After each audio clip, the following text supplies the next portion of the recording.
It's about 5:30 p.m. on Friday, February 9th, 2024, here at the Lazy Cow Farms. And I'm just kind of standing in between the bulls and the sheep. And over there are all the cows. We did have a new calf, tag number 33. It's a female. It was a heifer. So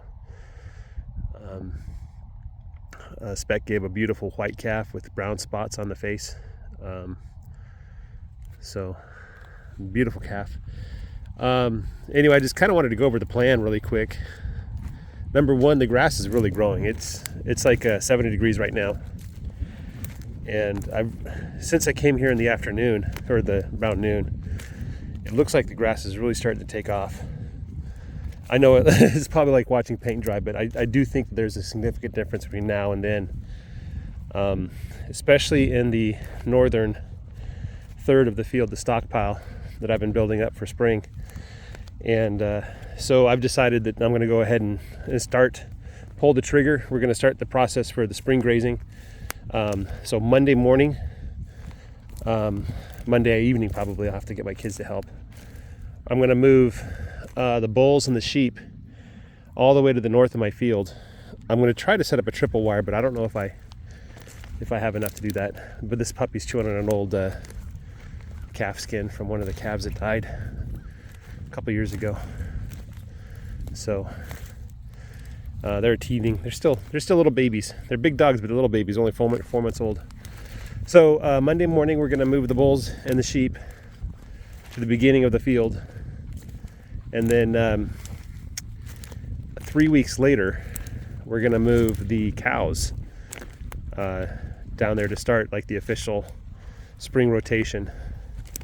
So according to my math, that's, let's see, Monday's the 13th, I think. See, the sheep know that the fence is dangerous. They cross it anyway. So at least if I had a second wire, maybe the dogs wouldn't cross it either for the second wire.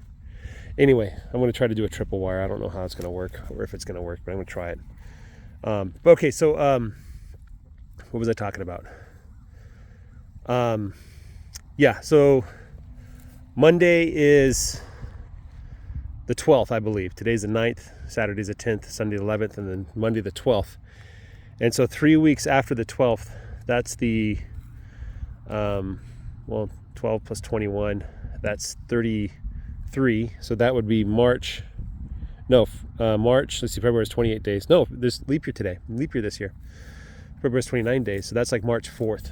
So March 4th, we're going to officially start the real spring rotation on a 6-week rotation. So in 6 weeks, we'll be back to the beginning and the herds will be 3 weeks apart from each other. So when we're on the northern row of the field, the cows, the bulls and the sheep will be in the middle of the field. And then when the cows reach the middle of the field, the bulls and the sheep will be in the south of the field, and so on. And the ram just crosses the wire like it's nothing. Anyway, that's kind of the point.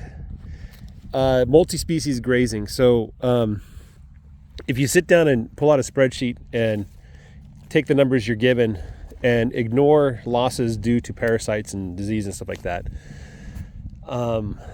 those are pretty good numbers, and ranching makes a lot of sense.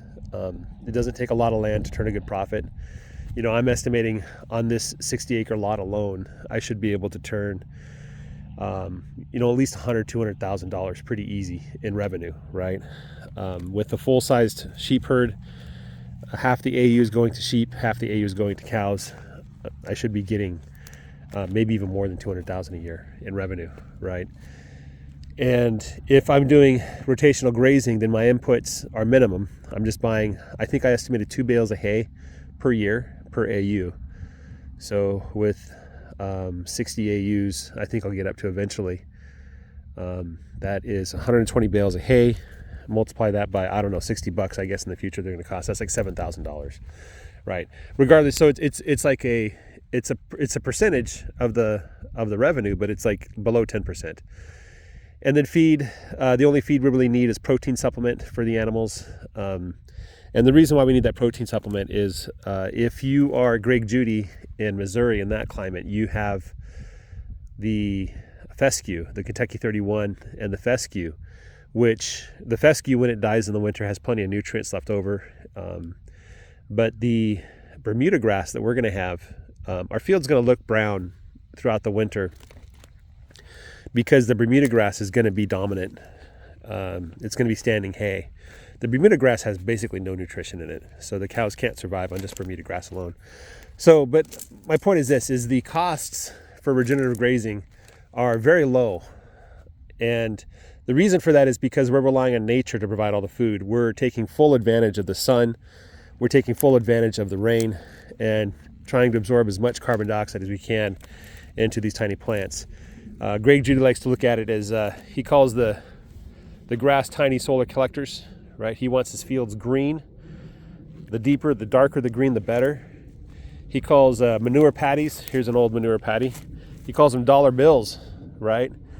Cow drops a manure patty in the pasture, it's a dollar bill. Well, if they take a leak, if they urinate in the field, normally if you put your cows up in the winter in a barn and they urinate, that urine's going to stay wherever the barn was. You can't move the urine.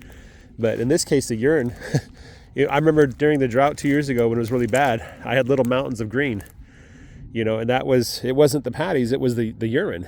Where the cows urinated, the grass turned very green. So we're going to have that. I guess that's another 50 cents at least, maybe another $1. So the manure, the urine, the natural rainfall, the rain's going to fall and the ground is going to be able to absorb it because it is covered with plants. Even here at the end of winter, the beginning of spring, when it's not looking that great, it's covered with plants. And hopefully the mycorrhizal fungi is dominating in the soil. Earthworms are putting their castings on this. Let's see if we can find some earthworms castings. I think this is some of that right there. And so the earthworms are moving around, stirring up the soil, making it soft and airy so that when it rains, the rain can go straight down into the soil. When there's a drought, I won't even know it because the water within the soil will be used up long before the water in the soil will be able to allow us to last until the next rainfall with the droughts that we get every once in a while around here. So I'll be drought tolerant. All the sunlight that comes down to the ground is not going to hit any dirt. It's not going to heat up the soil. It's going to hit the green grass or the green whatevers and convert that into sugars using carbon dioxide and water. And that sugar, is this moss? That is moss. I don't know, we got moss in Northeast Texas. Anyway, but I'm going to get full collection of solar energy here, full collection of rainwater, and I'm not going to have to buy anything to do that. Just rely on nature to do her thing. Nature knows better how to do these things than we ever will, and we're still studying nature and learning all kinds of neat and interesting things about nature. And it's funny, the deeper you study a topic, the more wonderful the universe becomes, and the more you realize how little we actually understand about the natural world around us. That's certainly true in the realm of physics. Physicists who actually understand what they're talking about know that we don't really know that much about the universe, and there's so many mysteries yet to be uncovered. And in my case, it's clear that the mechanical interpretation of the universe is not correct. It works for certain things, but not everything. The chemical interpretation of the universe is not correct. It works for certain things and not everything. The electromagnetic explanation of the universe is not correct. It explains many things, but not everything. And there's really not much else to go from. The universe is a strange thing indeed, full of mysteries and wonder.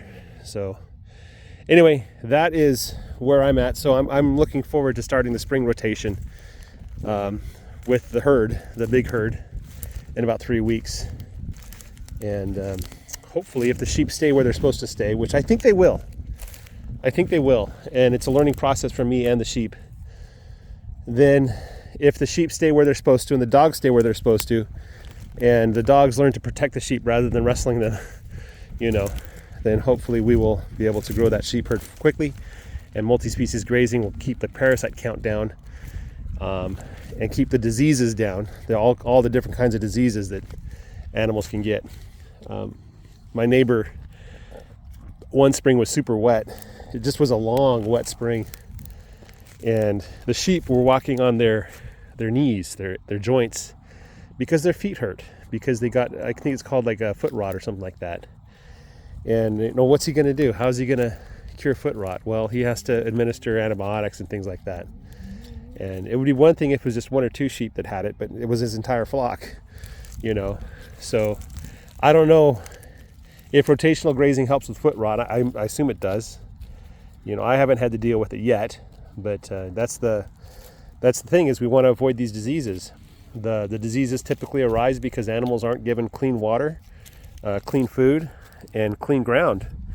They're forced to eat their manure, and you know, bad things happen when that happens. So also, one more little note, something that's important that I talk about a lot, but something that's always at the forefront of my mind, is the fact that by using natural processes to encourage the growth of the grass and the plants, that's going to maximize the nutrient density of the forage, and hopefully that will translate. Look at that little lamb, just having the best time in his life.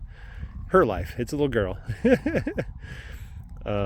Anyway, hopefully that'll translate to super nutritional, nutrient dense meats and meat products, so that we can enjoy eating natural foods and being healthy. Guys, have a great day. Take care. Bye-bye.